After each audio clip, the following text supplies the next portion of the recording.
We are going to save you some money based on this little episode. You know why? Because we're here talking to Jacquie Clark, who wrote a book, and she's a really smart bookkeeper. How's that sound, Jacquie? Sounds good. My name is Kenneth French. I'm with vastsolutionsgroup.com, and Jacquie is also with vastsolutionsgroup.com, and she specifically is what I would call a bookkeeper to the stars, huh? She wrote a book or a guidebook, whatever you want to call it, and I think it's, I would say it's one way of vastsolutionsgroup.com adding value to our small business owner clients, and specifically, let's get right into it. How's that sound, Jacquie? All right, let's go. All right, Jacquie, who are you? What's your deal? Where give me a little bit about your background, where you live, how cool you are. Go. I have about 15 years in the accounting field. Most of it is with bookkeeping. I live in New York. It's just something that I've always loved doing. You love bookkeeping? You actually love it? Honestly, I like working with numbers. But you seem so, not to put down bookkeepers or people who like numbers, but you seem so personable. You're like a normal person to hang out with. Isn't that a good thing, though? It's just rare in bookkeeping. I know. You know how it is. Yeah. Working with numbers, you work with typical person. And I think sometimes people don't want to work with bookkeepers because they can't vibe with them. You're totally different, Gotcha. Yeah. Yeah, so we'll start from the backwards to the beginning. So AI, vastsolutionsgroup.com really uses AI more than really pretty much any business is the way I look at it. We've been doing AI for years, right? Mm-hmm. And you were given the assignment, actually a couple of assignments, with respect to AI, kind of start your book, start a guidebook with kind of the foundation being AI. And then you ended up writing a book about how to operate a modern bookkeeping business, specifically really as an assignment. And I think you probably learned a lot about AI as a result. What are your thoughts about, employing AI? Because I think there's some business owners out there that don't know AI and think, whoa, we're kind of weird for using AI as a foundation. But what are your thoughts now about AI and artificial intelligence as it relates to business in general? As far as bookkeeping goes, it's very beneficial because it helps you systematize things and it helps things flow better. And you can just set stuff that happens monthly and it can go. The AI, I think, is a huge thing because most bookkeeping is all online now. Most don't do pen and paper or anything like that. So the AI helps with all the different systems that you have to use. Everything's computerized nowadays. Mm-hmm. Mm-hmm. I love it. So then, actually, let's get to probably the most important thing for a business owner. Why does bookkeeping save me money? Is there a way to save me money because I'm utilizing a bookkeeper or a bookkeeping system? It allows you to free up your own time. It allows somebody else to take a look at your books and see if things are correct, if you're missing something, if something should be changed, and it allows the bookkeeper to give you pointers on, hey, you could be doing this to get this better. There's many different aspects that a bookkeeper brings more than just looking at the numbers. Well, does the IRS say I got to keep my books as a business owner? Most definitely. You have to have record of what you're doing.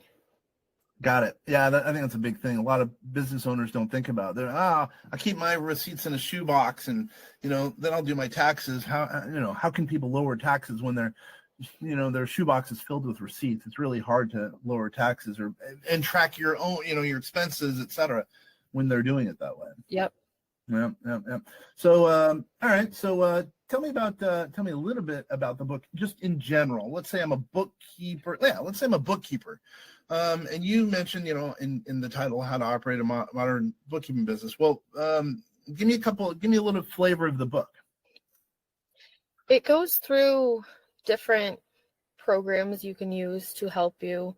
It even mentions AI in it multiple times.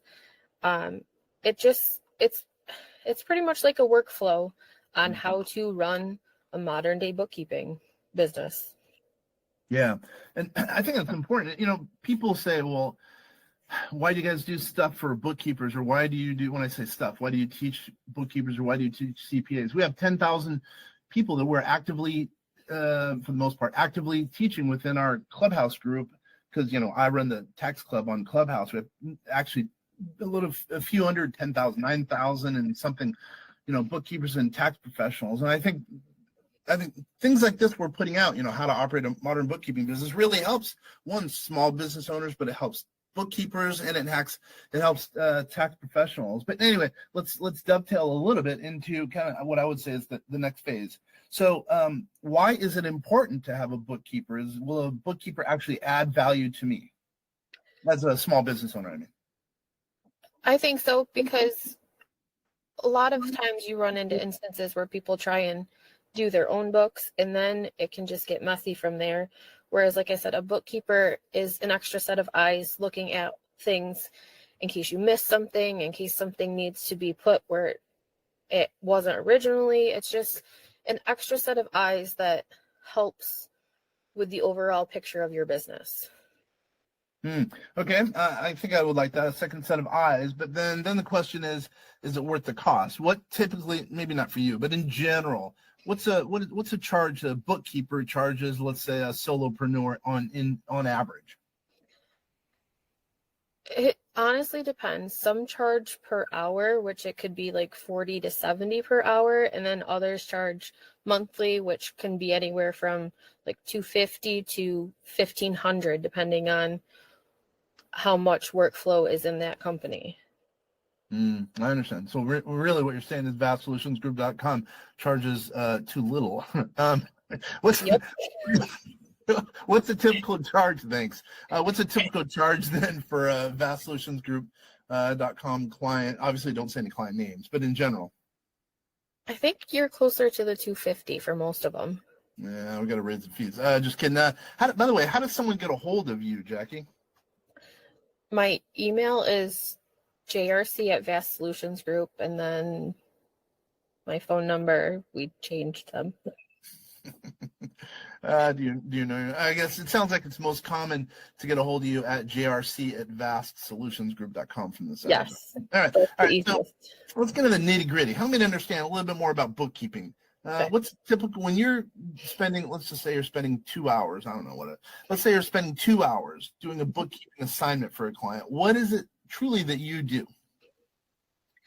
The biggest thing is matching what they have in the system to what their bank statements say, and just making sure that all of their expenses and deposits, everything's going to the correct accounts, so that at year end, it's easier for the tax preparer to look at their books and, hey, everything's where it needs to be.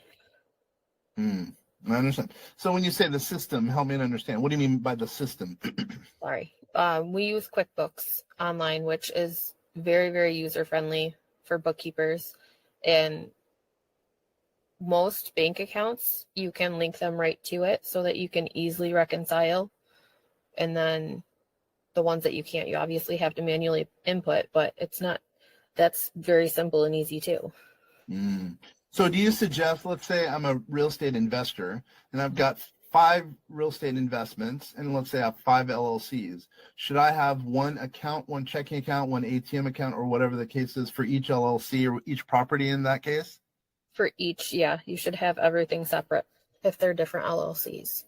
Yeah. I think a lot of people don't, and it causes a lot of issues as a result.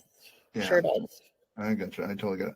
I think you already basically said it. I think a lot of people don't realize if they have a good bookkeeper, that keeps them in line with their tax returns. I mean, you get them better prepared to do their books, i.e. then to do their tax returns. Therefore, they know a little bit about where they are financially, plus the IRS. They could be better prepared for kind of the IRS filing and theoretically down the road for an audit. Hopefully that doesn't happen, but just in case they're well armed, just in case there is an audit. And by the way, I would say there's a very, very small chance for audit, but still, you want to be prepared. If there is an audit, you have the materials there right before your eyes. Yep. Yeah. Makes it so easy because any reports are right in front of you that they would need. So it's very simple. Yeah. So me as a business owner, what are some modern things I should adopt as it relates to my bookkeeping?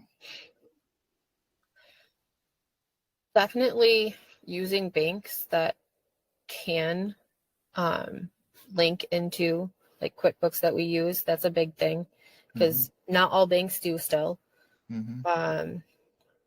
Just making sure you're not commingling stuff like with your personal and your business. That's a big thing, is to keep them separate, because that doesn't make for very pretty bookkeeping. Yeah. Let's talk about that. People don't realize it because we have a compliance arm. So with respect to that, so let's just say, and I think you know this, let's say I'm a business owner and I commingle. So I have my personal assets sometimes pay for my business and my business pay for my personal. What do you think is the biggest issue with that? What's the biggest downside for a business owner? That even though you're using, like, sometimes it could be personal or business expenses, which is fine. But if you're using personal stuff to pay it, it makes it harder to prove that it was business related.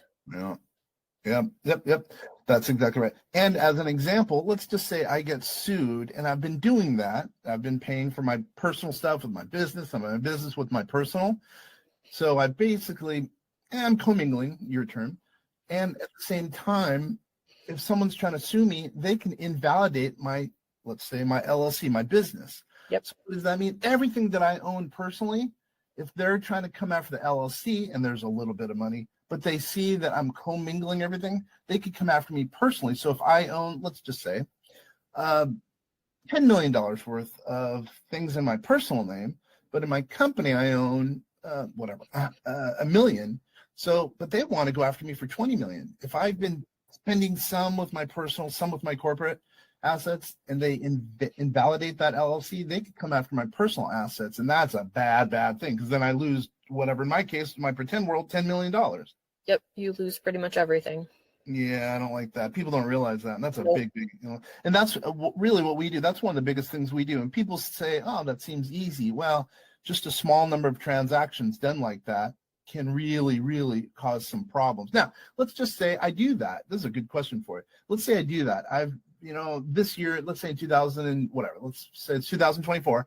I've, made some personal purchases, but I've had my company pay for it. How can I kind of fix that? What are some ways to fix that so it doesn't make it so I invalidate my LLC, as an example? We can put it as like an owner's pay, but it still is all part of your business information, is where it would show up. So it's a very touchy subject, because the personal stuff just shouldn't show up on the business, and it's very, very difficult for some people to understand that. Yeah, it really is big. I mean, I don't think I realized that until I became a business owner years ago. Man, it's a big issue. You really can't, because I mean, especially our clients, let's say at vastsolutionsgroup.com, we have a client who's worth whatever, $50 million, and we want to make it so they're claim proof, so they can't get sued. And one way of doing that is by having clean bookkeeping, hence the reason you're on board, right, Jackie? Yep. So let's dive into a little bit deeper, not too much deeper, but a little bit deeper into how to operate modern bookkeeping business that your guide or your book talks about. So what are some other items that a business owner should employ modern bookkeeping, or maybe a bookkeeper should employ modern bookkeeping? What are some other kind of tactics or softwares or thoughts behind that process that you think make sense? There's, in the book that I wrote, there's a lot of different references to different kinds of online sites that you can use. Like, I'm trying to scroll down through it right now. I appreciate it. You like to put you on the spot, but I think you understand what I'm basically trying to convey to some of the listeners, or the viewers in this case, is really what are some kind of tactics that can help them as a business owner by using kind of some modern or sophisticated sites or technology. Because I think a lot of business owners they're old school. We have some clients and some well-heeled clients worth whatever $10 million, and they're still using Excel spreadsheets.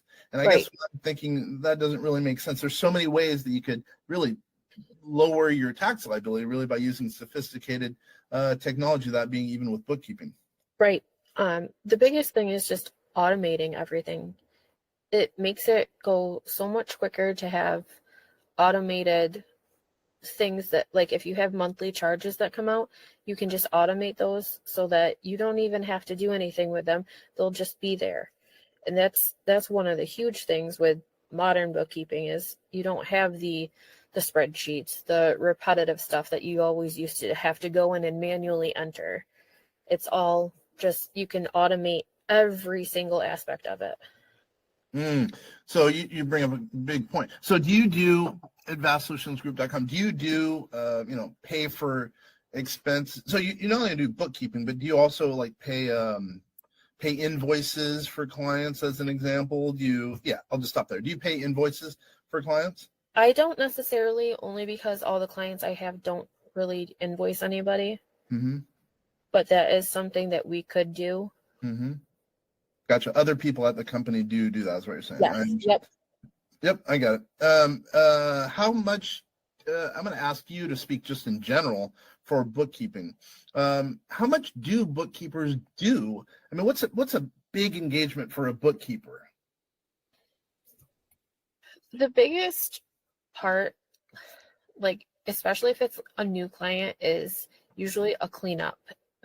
Going through what they had, making sure it's correct, and then moving forward from there so that your monthly processes are easygoing and they just flow.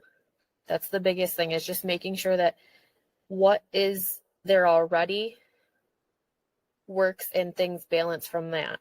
I understand. So let's say, as an example, I had 4 different LLCs, and I've been commingling all the assets. And let's say I've done this for the last few years. You can go back and clean them up and make sure all the transactions are in the right LLC. Is that what you're saying? That's a big kind of engagement for a bookkeeper? Yes. Yeah. Yep. Yeah, I got it. All right. So how many years can you go back? It depends on taxes, honestly, and what has been filed and what hasn't.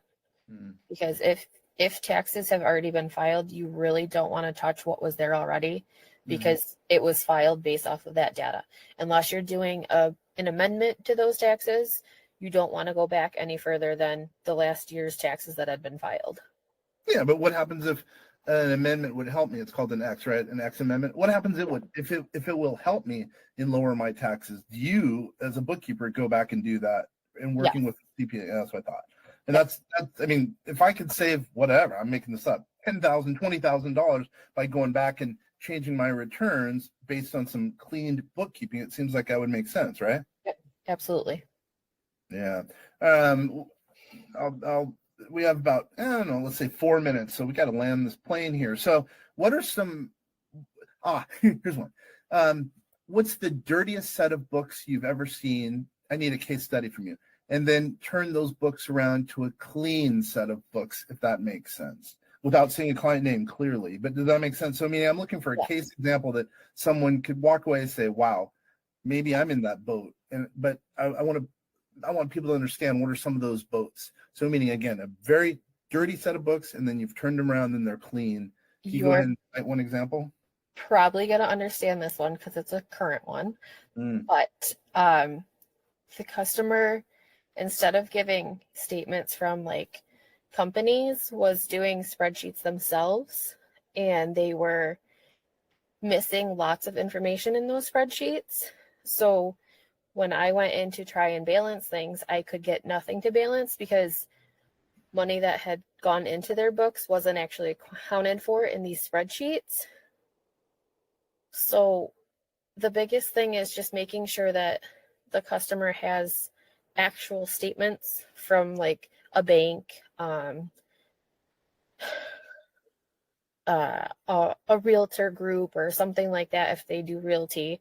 Just making sure that they have the actual correct numbers is the biggest thing, because you can't make the books match if you don't have the correct information in front of you. And this one is, we're getting there finally because we finally have the correct information. Yeah, I get you. So in that case, so what's the turnaround? So what you're saying is you went from a dirty set of books Oh yeah, all to a clean set of books. Now, also, is that going to potentially save him money, meaning save him taxes as a result? definitely, because his income was very overstated before we got the correct information. Got it. So I would assume someone could sell their business. In his case, I think down the road he wants to sell his business. So, because I know who you're talking about. So are you saying then he's going to, because he has a clean set of books going forward, he would be able to sell his business for more money? Absolutely. He definitely will have projections for this year and forward. We can finally give him correct amounts now that we have all of the information we need. I understand. So I love that. So that's a great case example. Dirty books, so his business was worth X. Now clean books, so his business is worth X times 2 or whatever. Times 2 as an example. Yep.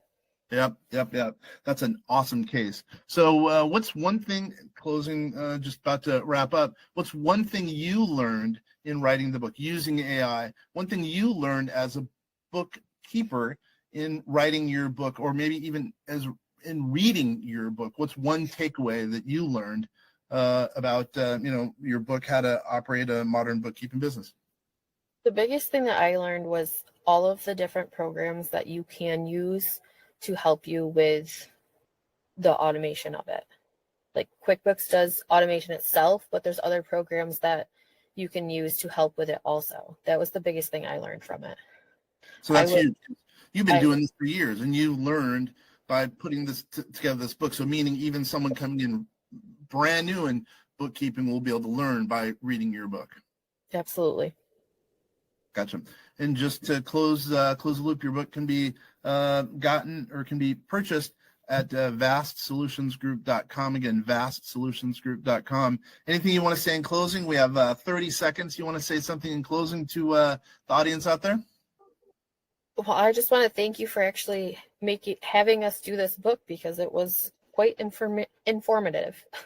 Awesome. I'm glad you said that, because now people are going to learn, one, about AI, hopefully from this, also two, about modern bookkeeping, about the importance of bookkeeping, and maybe even learn a little bit about who Jacquie is. And again, to reach Jacquie, it was JRC, again, JRC at vastsolutionsgroup.com. That sound right? Yep. Awesome.